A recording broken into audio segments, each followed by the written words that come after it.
इसी वक्त एक आदिवासी जिसने पत्थर की भरी हुई लाठी पकड़ी थी पूरी ताकत से हमला करता है। उसकी तलवार जैसी पत्थर की छड़ एक लंबा घेरा बनाते हुए एक गुलाम को जा लगती है, लेकिन वो झटका उसकी जान नहीं लेता। दूसरा गुलाम ये देखकर फौरन तेजी से आगे की तरफ भागने लगता है, लेकिन फिर भी दुश्मन का भाला उसे चीर देता है। हालांकि दोनों गुलाम अब तक मरे नहीं थे। फिनिश लाइन के पास खड़ा आदिवासी तुरंत उनकी ओर दौड़ता है और आखिरकार एक को मौत की नींद सुला देता है। अब बारी थी उस आदमी की। हालांकि उसने अभी अभी अपने साथी को बेरहमी से मरते देखा था, फिर भी उसकी आंखों में जरा भी डर नहीं था। जैसे ही आदिवासी ने इशारा किया, दोनों ऐसे दौड़े जैसे तीर से छूटे हों, लेकिन उन्होंने बाकी गुलामों की तरह सीधा नहीं दौड़ने का फैसला किया। उन्होंने जिगजैग दौड़ने की स्ट्रेटजी अपनाई, जिससे हमला करने वाले को उनके मूवमेंट का सही अंदाजा लगाना मुश्किल हो गया। जैसा कि उन्होंने सोचा था, हमला करने वाले ने पूरा जोर लगा दिया, लेकिन फिर भी उसे सिर्फ एक को मारकर लौटना पड़ा।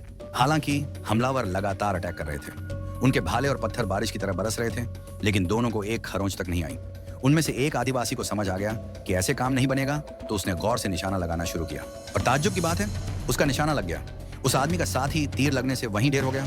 दूसरी तरफ एक और आदिवासी ने अपनी तलवार से हमला कर दिया। तीर उस आदमी को लगा, लेकिन जानलेवा नहीं था। फिनिश लाइन पर खड़ा आदिवासी तुरंत उसे मारने के लिए दौड़ा, लेकिन उस आदमी ने अपने साथी की दी गई बेशकीमती टाइम का फायदा उठाकर अपनी कमर में धंसा हुआ तीर निकाल फेंका।